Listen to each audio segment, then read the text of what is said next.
It's a special day.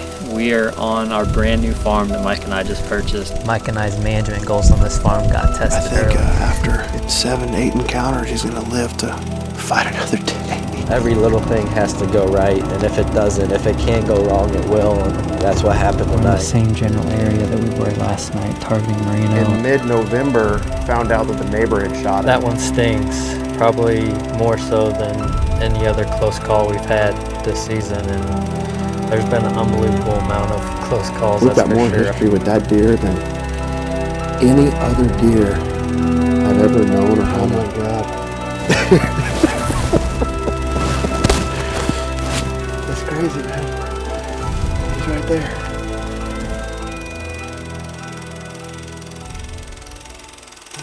The story of Marino starts back in 2017. I got a call from a good realtor buddy of mine on a property that was for sale. And Jared and I had been hunting together for a few years at this point, and over the years we were always talking about ways to better our hunting and our content creation. You know, the farms we were hunting before, basically we'd each give up half of our season. I'd be filming him half the season, he'd come film me, but we couldn't both hunt the same farms for the most part. And so we had started talking about purchasing a farm together. And we had been looking at multiple different farms. And then I got a call on this farm for sale, the River Bottom Farm. It was 224 acres of WRP. And that always has a favorable price point, so it's attractive from a cash flow standpoint. And Jared and I discussed it and went in together on it and purchased the farm. November 3rd, we closed and we met out at the farm for our first hunt. In true Mills Reed fashion, we did a hanging hunt in the worst tree on the entire farm, and we've actually never hunted that tree again. It was a huge cottonwood tree, but we get 2 sets hung at the top of that tree, and then the first deer we encounter is this buck we named Marino on a doe's trail, walks right under the tree.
About 5 o'clock here, and Mike and I's management goals on this farm got tested early. I mean, what, 15 minutes probably after we were completely set up, a doe jumped up out of the grass and looked about 20 yards behind her, and good buck, and sure enough, it's probably the highest scoring deer that we have pictures of on this farm so far. You know, without any history with these deer, unless they're obvious 5+, big old body, just very mature in the face, we're kind of gonna count them as 4-year-olds just because we don't really know. And that buck right there is a deer that if he is only 4, he could be something special next year. And that's just kind of how we want to start managing this farm, is just let those 4-year-olds go. I think we're in a good enough area that we can do that, and these deer might have a good chance of making it the next year. So that's pretty cool. That's a pretty awesome first encounter. 15 minutes into your first sit on the new farm.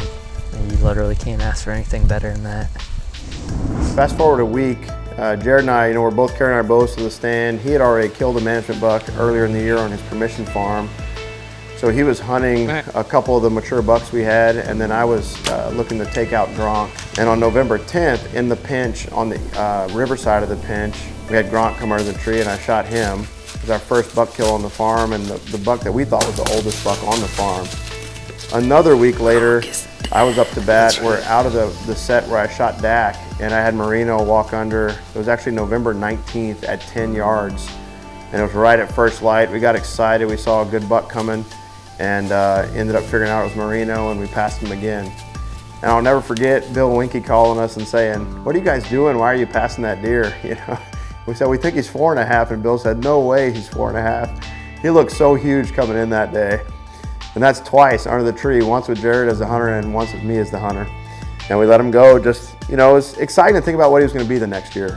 And then I ended up having to get back to work, and Josh was filming Jared. In November 29th, Jared had a long distance encounter with him, actually right in the area of the North Plot. He was set up out in the willows in the middle of the wetland, and Marino worked his way into that North Plot, and then after legal shooting, actually walked right under Jared's stand. So that was 3 times we had him under the stand that year, and we were really excited, looking forward to 2018.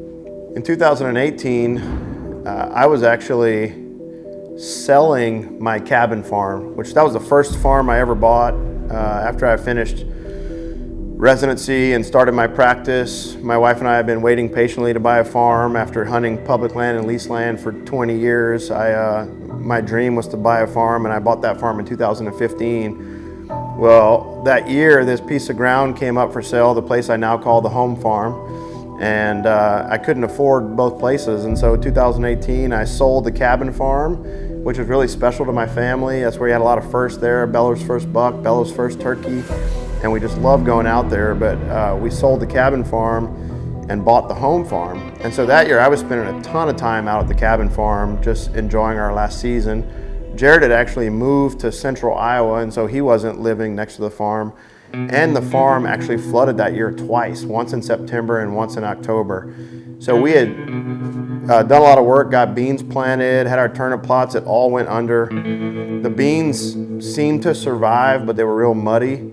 And then the turnips we replanted, it flooded again. And we just didn't hunt the farm a ton that year. We did have pictures of Marino that year, and Jared hunted it, you know, a handful of times, so we didn't have any encounters with him. So that was a little bit of an off year for us. And after that year, it seemed like Marino moved off the farm. You know, after having multiple encounters with him in 17, we were really expecting that if we passed him, that we would be able to, you know, hunt him successfully moving forward. And it never was quite the same. In 2019, our first year after the flood, we had multiple shooters on the farm. Having not hunted it much the year before, all the deer got another year of growth on them, and we were pretty excited for that year. It was a wet spring and summer, and so we had trouble getting food in the ground, and when we did get beans in, we didn't get them fenced, and the deer basically decimated them. So we went back in, planted sorghum and turnips, and it ended up being pretty effective throughout the year for us. Jared and I both spent a lot of time on the farm, and the way we've always approached the farm is alternating. You know, sharing the property, we just kind of take turns hunting. And Marino really wasn't that active on the farm, and it was pretty disappointing after, you know, seeing him that first year and not being able to hunt much in 18. We're all excited to hunt him. And that's when we learned basically that he wasn't living on us. He had seemed to move off to the north and the east. And we were getting some trail camera pictures of him, but he really wasn't on the farm that much. I ended up shooting Todd Gurley at the end of October 26th, and it was really exciting for us. I mean, our first really good buck on the farm.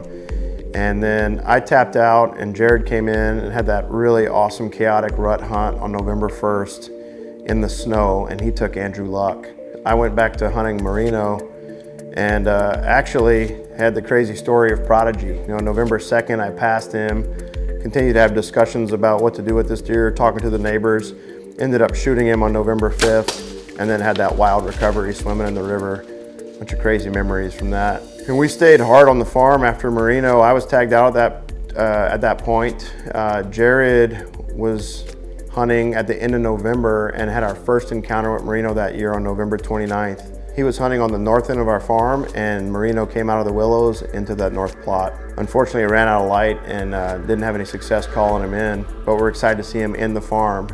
And this pattern is what occurred every year. Basically, Marino would not be on the farm in October and November, and then post-rut, shotgun, etc., he'd move back into the farm. There's just great bedding cover in the area, and we did our best to provide food. The next encounter was December 24th, Christmas Eve. I was in there out of the sycamore tree near where the pinch is, hunting over our south plot, and wasn't sure if Marino was in there or not. I was self-filming, it was Christmas Eve, and I saw Marino come through the pinch.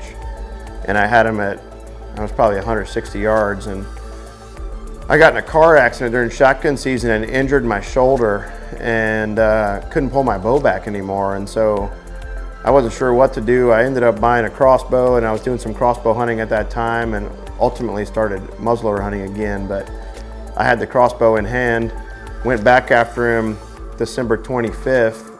On Christmas Day, I was self-filming again and actually passed Marino. He was out 60 yards. It was right at last light. And he was with a couple other bucks, came right through the pinch again, and elected to pass him due to low light conditions. Next encounter was December 28th. Grant was in the tree with me, same spot, sycamore tree, and Marino came through the pinch yet again. This time he was along the river again, and it was right at last light, but we're seeing this pattern emerge of him coming out of the peninsula and walking through the pinch. And so, Jared and I are discussing that newfound information and newfound intelligence, and Jared moved into the pinch set thinking that'd be the best spot to get him. And then December 30th, they had an encounter with Marino.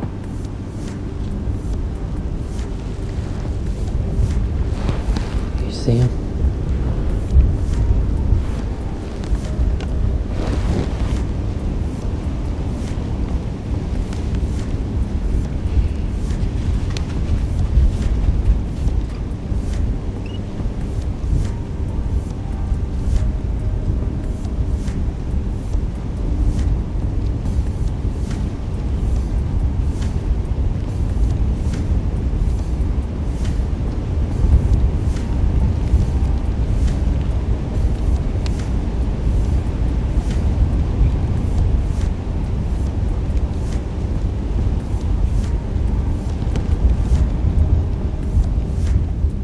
Unfortunately, Marino escaped unscathed, and he continued to defy death.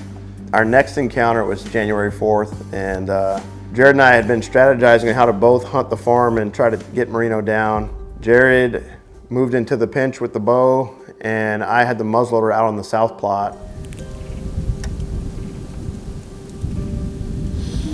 There's a trail of them coming.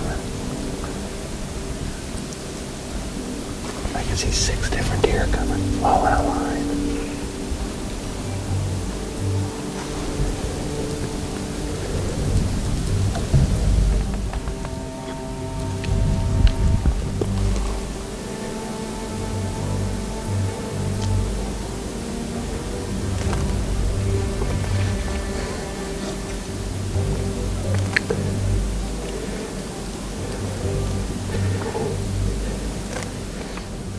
I'm gonna shoot him, okay?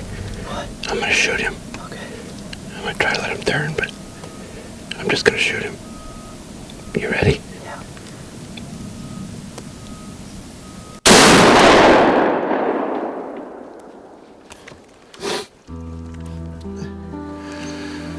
Well, that did not look good at all.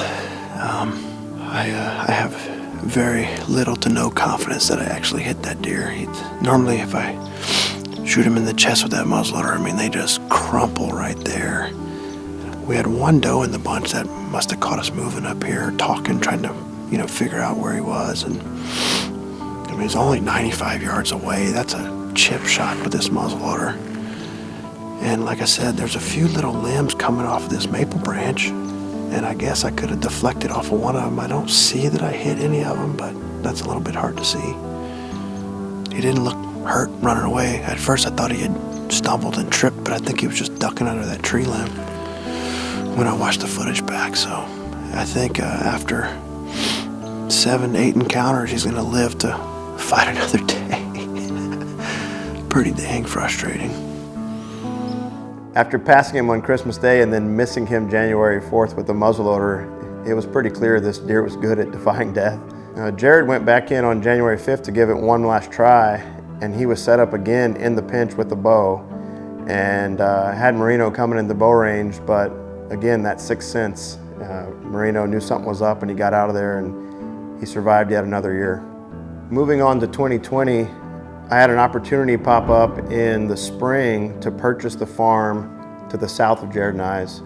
And Jared and I discussed buying it together. He was building a new house and timing wasn't right, and so I went to the auction with hopes of getting that ground so that Jared and I could own a bigger piece and have more success with our management strategies. And I was able to purchase that farm. That was an exciting new addition to what we already had there. This farm's 340 acres in addition to our 224, and it's all wetland habitat. And it really, now we felt like we really had a good opportunity to get age on these deer and continue to manage it like we wanted to. Our two best bucks on the farm that year and our primary targets were going to be Dak and Marino. And after the previous years, we knew that Marino probably wasn't going to offer us a lot of opportunities in October and November. And I spent a lot of time hunting Dak on the River Bottom farm. And it was also my first full year of hunting my home farm and having a nice crop of mature bucks. And I took turkey foot early in the year on October 16th, and after that I basically spent all my time down at the River Bottom farm hunting Dak and Marino.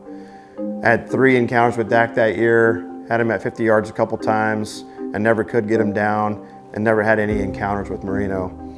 Jared went in to hunt the head of the slough once on November 11th, checked cameras midday, saw that Marino had been in the area, slipped up to the north side of the farm, and had our only encounter of 2020 with Marino on our north plot.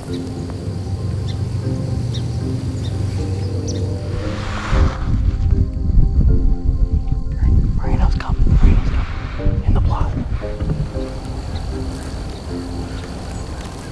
him to come closer than that. Need him to get in the plot at least.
On this particular year, we really had a lot of trouble getting food on the farm. We tried planting corn in the food plots for the first time, and a combination of a late planting due to soil moisture, late fertilization, and deer pressure, our corn plots didn't make.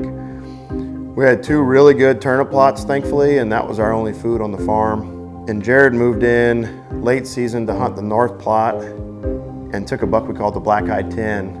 Lots of encounters with that deer, 3 years of history, and he self-filmed that hunt. That's a really cool memory for us. After Jared was able to take the Black-Eyed 10, we got really heavy snowfall on the farm. We had over 12 inches of snowfall, and then that was covered by a layer of ice. And that really seemed to move all the deer out of the farm. I made a few hunts in the pinch that year for Dak and Marino, and was seeing 1 or 2 deer a hunt. And that's how we ended 2020. Fast forward to shed season, and we got the whole gang out there to do some shed hunting on the River Bottom farm. Snow was heavy that year, like I said, and it didn't melt till mid-March. And we got in there excited to take a look around. And for the first time ever, we find Marino shed sitting in the north plot. Jared just forgot something in the truck, so I decided to hop out with these guys and just take a little poke around this little plot here, and stumbled upon probably the biggest shed we're gonna find today. I don't know what deer it is. I don't want to say it, but it could be Marino. There's no way. There's no way. You cannot make this up. I went back to the truck to get a mic. I told them they could walk around here because we came here to film a little segment on this tree stand I had an encounter with Marino back in November. Max stumbled on this shed. This is Marino's shed. We've never found a shed from this deer. And come to find out with later discussions through the neighbors, they were picking up his sheds. And so more evidence that he was living off of us to the north and to the east. And they had multiple years of sheds of him. And we're continuing to see this pattern unfold. We were worried that Marino wasn't going to make it through the winter that year. We had quit getting pictures of him at the end of November. We had pictures of a big shed buck on December 3rd. And so Jared and I thought that Marino had shed early that year. He looked a little bit unhealthy to me before that, and then he shed early. And so we were pretty concerned that he wasn't going to make it through the winter. And then Jared ended up finding a dead shed buck right there on the north end of our farm. That was a big body deer. And so we weren't sure if he was still alive. Moving on to spring and summer of 2021, Jared and I went all in on getting good food on the farm. We got a buddy in there with a planter, got beans planted. We purchased tons of electric fence, got everything fenced off, and just went all in on having good solid food. And this year was by far our best year for good quality food on both the farm that he and I have and on my farm to the south. After our success in getting all of our food in this year, we got the cameras deployed in late summer, and right away we started getting pictures of Marino. And I was pretty excited to see him back. We had this deer pegged at least 8.5 years old, and lo and behold, he grows his best rack ever. Over the years, the pattern had emerged, as I mentioned, that he didn't really live on the farm, and we've sort of painted the picture of this deer eluding us all these years, which he certainly has, but part of that was that he just was never on the farm in October and November. And one of the things we tried this year, because we thought maybe in October we could get him down, because he would be on the farm sometimes on the north end, Jared put in a small clover plot, a little kill plot on the north end of the farm. And he hunted it quite a few times in October, but never had any encounters, unfortunately. Marino would show up on camera. We even had some daylight photos of him there, but it was never while Jared was there. And this year I was pretty focused on hunting chubs. You guys know I spent 29 days in October and ended up shooting chubs on November 10th. And then after that, I was pretty elated with my season and having that success. I had made, I think, 5 sits down at the River Bottom Farm so far this year, and came make a sit in the pinch on November 17th, and as luck would have it, had Dak walk under me. So I was able to take down Dak and put the exclamation point on an awesome archery season. We still hadn't had any encounters with Marino up until this point. In mid-November, found out that the neighbor had shot him. They found hair, minimal blood, weren't sure what kind of condition he was in. And then we ended up getting a picture or two of him later, and it was good to see that he was still alive. We're still uncertain of, if he would make it through the year or if he might shed early. And that brings us to late season of this year.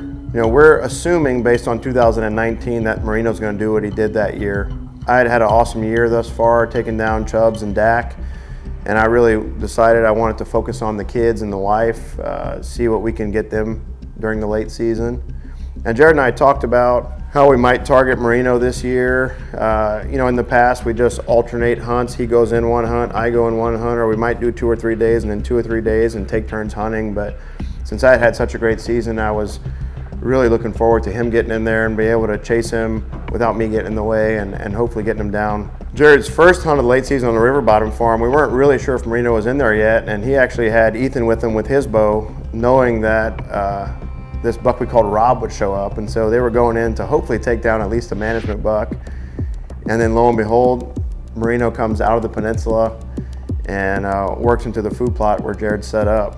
And for those of you who've been watching the Daily Channel, he set that blind up for bow hunting, and so he pulled it pretty far into the bean plot. And most of the places the deer would come out would be fine, but hunting it with the north, supposed to be a northwest, was blowing a little bit north. Marino ended up getting downwind, or the does that he was with, and busting out of there and running back into the peninsula. The next day, Jared goes back in, hunts the south plot as much as an observation sit as anything, and watches Marino come back out into that same bean plot in front of the redneck blind. And so all this time we're strategizing and discussing about what might be the best way to get him. We talked about possibly setting up in the pinch, but pushing in there was a little bit risky, and his ultimate destination was that bean plot, and so Jared stuck with it in that redneck. He had his third encounter where he came to full draw, and unfortunately, the first time Marino was walking in, some of the deer in the plot spooked, and so Marino moved back out of bow range, and by the time he worked back into bow range, it was too dark to shoot. Fast forward a couple days, I'm done hunting with my kids. We spent the first 2 weeks of late season chasing Patient X and didn't have success. The kids went back to school. I turned my attention on harvesting the Big 8 on my farm that's south of Jared and I's piece. Ryan and I made us sit there on January 1st in the blizzard, and he popped up at last light, and I just wasn't 100% sure it was him. I had a couple other bucks that have similar antlers, and he was about 200 yards off, and I elected not to take the shot.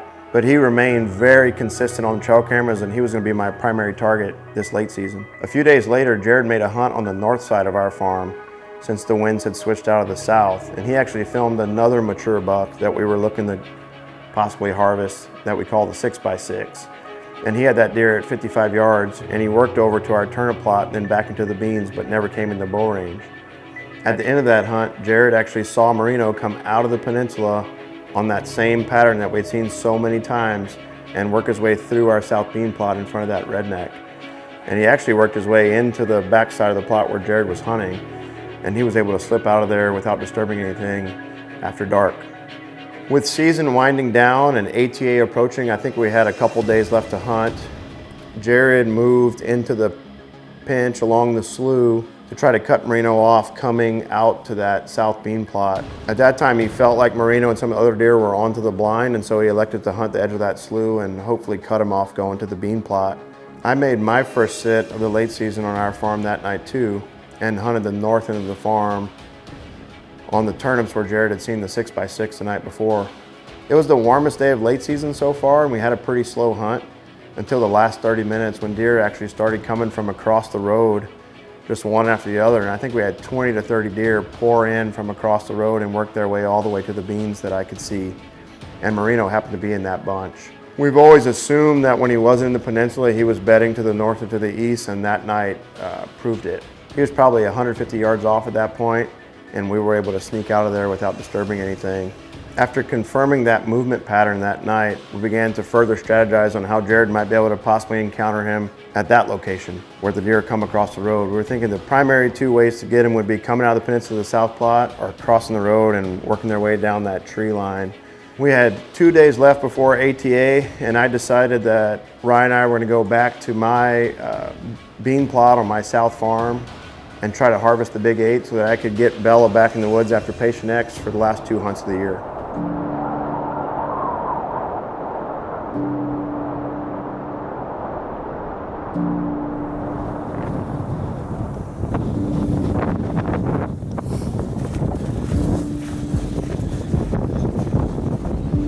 Well, it's about 2:30 on Wednesday, January 5th, and Ryan and I are back down at the River Bottom Farm on my piece. We're in here after the Big 8.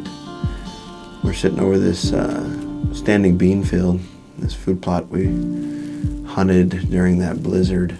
That was back on January 1st. And we saw probably 40 deer that night. The best one was a 4-year-old, and I still haven't really looked at the footage of that last buck, but Rye's pretty convinced that was the Big 8 that came out. Hoping for a repeat tonight. Be exciting to see him. That deer, I think, is at least a 6.5-year-old, and one I would love to take out of here. The conditions have changed significantly from yesterday. Temperature's about 10 degrees with 25 to 30 mile per hour winds. So the real feel is around -10 right now, and it's going to get colder as the evening progresses. Really brisk west wind, which sets up great for this spot. We just had our first few deer come out into the plot, which is, I think now we are up to 4. I wasn't really expecting it this early. It's only 2:30, but I thought these high winds might suppress the movement a little bit, but this high pressure and cold temps, I think, is going to push them out here. So hopefully we have a good sit and we can get the Big 8 on the ground.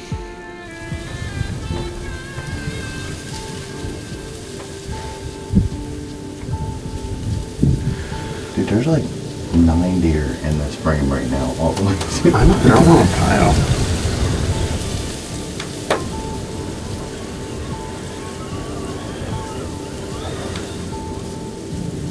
That tent is nice looking. It's about 3 o'clock now. We actually had 12 deer feed out at 2:35. They started feeding out right during my last interview. And one of them was that real pretty 10. He's a 3 or 4 year old. I was kind of leaning towards him being 4 earlier in the year. And then the other one was JT. That was the best 2 bucks. A bunch of young bucks and a couple does. And they fed for about 30 minutes, and something got them worked up, and they just went back in the timber. But I can see them in there. They're not too far in, so it's nice to see that early movement. Hopefully it continues, and we get one of the shooters out here.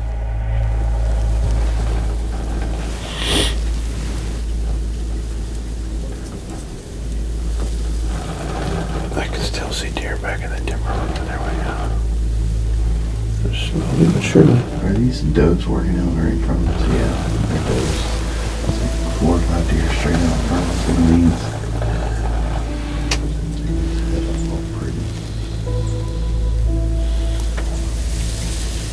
That sunlight is just awesome.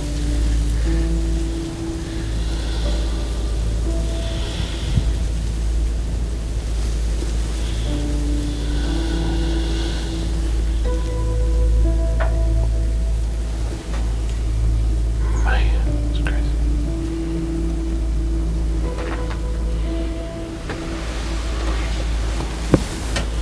He's impressive, man. Dang, I just love big frames. A lot of fun.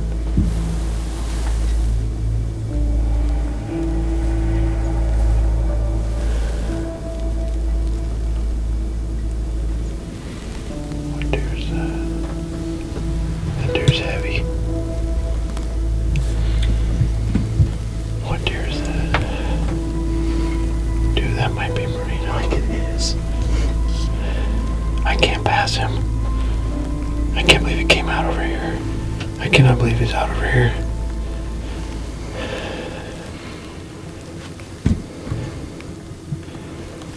I can't pass that deer. Never in a million years did I think he'd come out down here. God.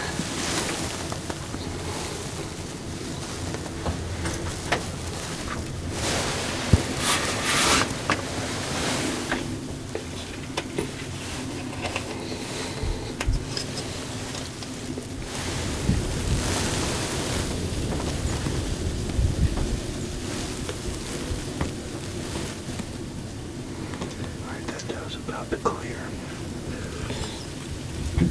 Looks to me like I'm gonna try to wait for a better shot. 100%.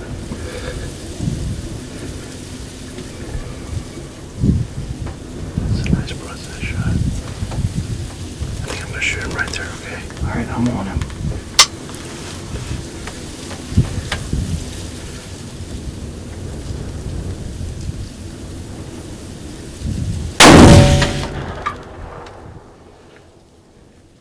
Mike, he just went down. Huh? He went down. Did he go straight down? He took like 2 steps and went down.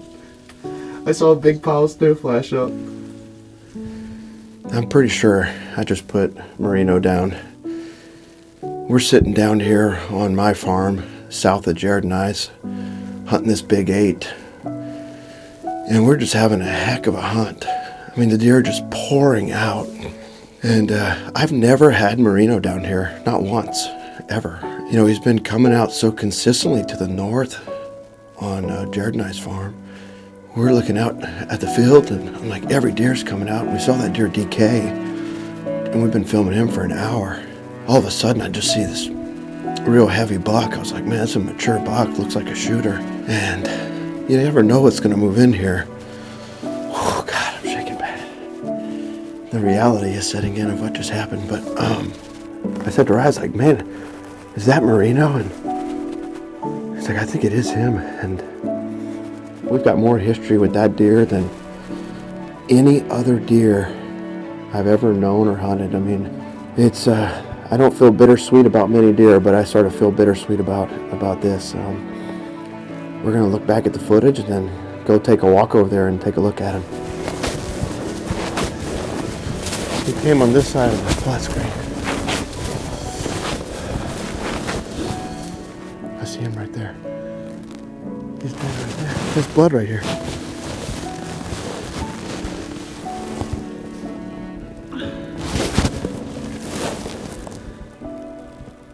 Oh my God.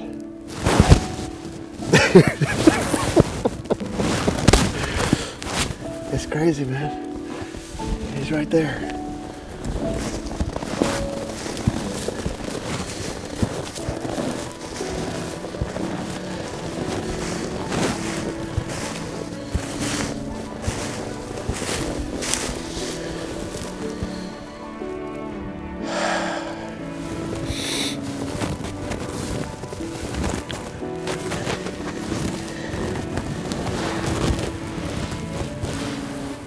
Look how heavy he is. God, what a crazy deer. There he is. The old legend. The old legend. And his antlers didn't pop off when he hit the ground. Yeah, I thought for sure. I thought about that. I worked there. What a crazy thing. What a crazy thing. Old bruiser. What a wild and surprising finish to my 2021 season and the story of Marino. I purchased this farm last year in 2020 when it came up for auction, and it's just south of Jared and I's piece. I've never have encountered Marino down here or ever had pictures of him. It's on the south border of Jared and I's place, and Marino always was to the north and to the east off of our farm, and occasionally would be on the farm throughout the season, but usually it was a late season thing. If we had food, he'd move in. And this year was very similar to 2019. We worked pretty hard to get food both on Jared and I's piece and on my new piece. And you know, he was doing what he did in 19, spending a lot of time on Jared and I's place. And pretty surprising, I was down here hunting the Big 8, and then out steps Marino in about the most ideal conditions you could ask for in late season. A lot of history with this deer. We started hunting this area back in 2017 and encountered him on our first hunt. And it's been a 5-year saga trying to catch up with him. He proved to be quite the menace, particularly after the floods in 18. He moved off the farm and didn't come around very often. So it's pretty nice to be able to get the story of Marino closed. You know, he was shot by the neighbor this year, and last year pretty unhealthy, shedding early in December, and we weren't sure we'd ever catch up with him. And it feels pretty good to finally end the story. Well, what a wild and surprising ending to a pretty special 2021 season. You know, Marino was such a legendary buck, and I feel really fortunate to be able to be the one that ended the story on Marino, as much as a surprise as it might have been. These animals never cease to amaze me. I think it's just mind-blowing that he was able to survive all those years, and we would have built 5 years of history with him despite all the pressure. And I think a lot of that's a testament to the farm we have there. We've had a lot of success over the last 5 years, taking 8 great bucks and being able to hold and grow these deer. You know, the managers and us really live for that, and this story sort of culminates all that effort. Before we close the show today, I wanted to give you guys an update on my son Xander. A lot of people have been asking about him since his surgery. He underwent this surgery on December 13th, and my wife and I really appreciate all the prayers. The surgery was a success. It went really well. He spent about a day and a half in the ICU and about a week in the hospital. He started walking unassisted on day 5 and came home on day 6. He's in a neck brace for 3 months, and I think he's really tolerating it well.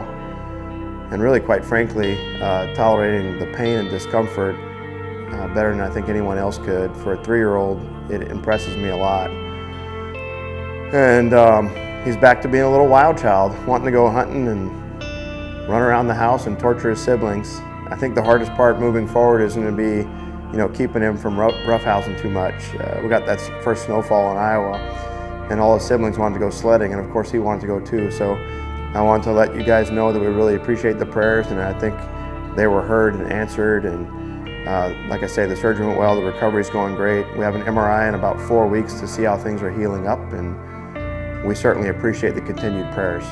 As always, we really appreciate you guys joining us. We appreciate you guys following along for all these years for the story of Marino. We hope you enjoyed this story and of course our whole 2021 season, and we look forward to catch up with you guys this off season.